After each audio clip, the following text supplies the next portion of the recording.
فرب حامل فقہ غیر فقیہ فرب حامل فقہ الی من هو افقہ منہ صدق اللہ العلی العظیم۔ نبی مکرم صلی اللہ تعالی علیہ وسلم نے اپنی ارشادات کی روشنی میں علم دین کے جو حاملین لوگ ہیں، جو علم دین کے مبلغین لوگ ہیں، ان کو ڈیوائڈ کیا ہے دو حصوں میں۔ ایک وہ عالم ہوتا ہے جو عبارت تو پڑھ سکتا ہے اور عربی کتابیں بھی پڑھ لیتا ہے، لیکن اس کی گہرائی اور گہرائی کو نہیں پہنچتا۔ اور کچھ ایسے فقیہ ہوتے ہیں، عالم ہوتے ہیں، جو عبارت بھی پڑھتے ہیں، اس کے معانی اور مطالب بھی جانتے ہیں، اور اس سے کون کون سا مسئلہ اخذ ہوتا ہے وہ بھی جانتے ہیں۔ اس کی مثال بالکل واضح ہے، زمین آسمان کا فرق ہے۔ ایک حافظ قرآن ہے، قرآن اس کا پکا، عبارت اس کی پکی، الفاظ اور کلمات اس کے پکے، لیکن وہ معنی نہیں جانتا، وہ مطالب نہیں جانتا، قرآن کا پیغام کیا ہے وہ نہیں جانتا، قرآن کہنا کیا چاہتا ہے وہ نہیں جانتا۔ اور ایک ایسا عالم ہے جو عربی عبارت بھی جانتا ہے، الفاظ قرآن بھی جانتا ہے، اور اس کے معانی بھی جانتا ہے، اس کے مطالب بھی جانتا ہے، اور کون سی آیت کس مسئلے کے بارے میں ہے وہ بھی جانتا ہے،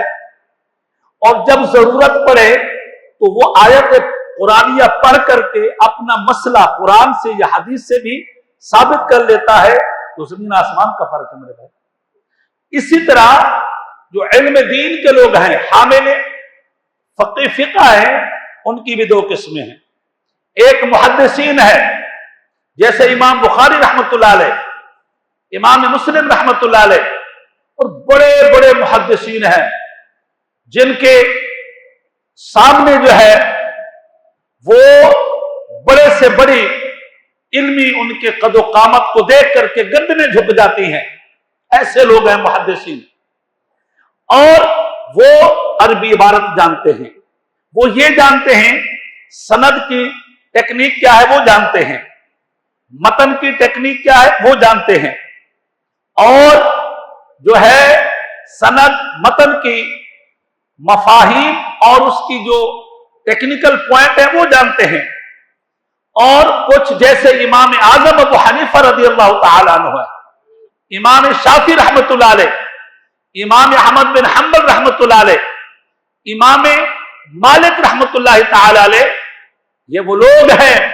جو عربی عبارت کو بھی جانتے ہیں، اور نبی صلی اللہ علیہ وسلم کے جو کلمات اور معانی ہیں، وہ کلمات اور عبارات ہیں وہ بھی جانتے ہیں، لیکن میرے مصطفیٰ کہنا کیا چاہتے ہیں وہ بھی جانتے ہیں، میرے مصطفیٰ صلی اللہ علیہ وسلم کے کہنے کا مطلب کیا ہے یہ بھی جانتے ہیں۔ تو میرے بھائی، حدیث پاک میں ہے کہ من یرد اللہ خیرا یفقہہ فی الدین، اللہ تبارک و تعالی جس بندے کے ساتھ خیر کا ارادہ کرتا ہے، جس بندے کے ساتھ بھلائی کا ارادہ کرتا ہے، یفقہہ فی الدین، اسے دین کا عالم بنا دیتا ہے، اسے دین میں تفقہ عطا فرماتا ہے، دین کی فہم عطا کرتا ہے، دین کی تدبر عطا کرتا ہے۔ ایک اور بات، قرآن مجید فرقان حمید میں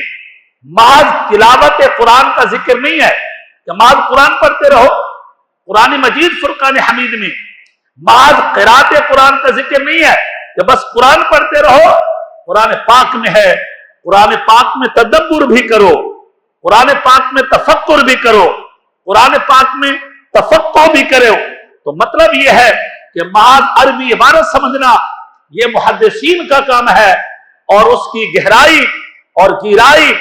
استنباط، استخراج، احکام اور علل جو ہے یہ امام اعظم ابو حنیفہ رضی اللہ تعالیٰ عنہ جیسا امام اس میں سکتا ہے۔ السلام علیکم ورحمۃ اللہ۔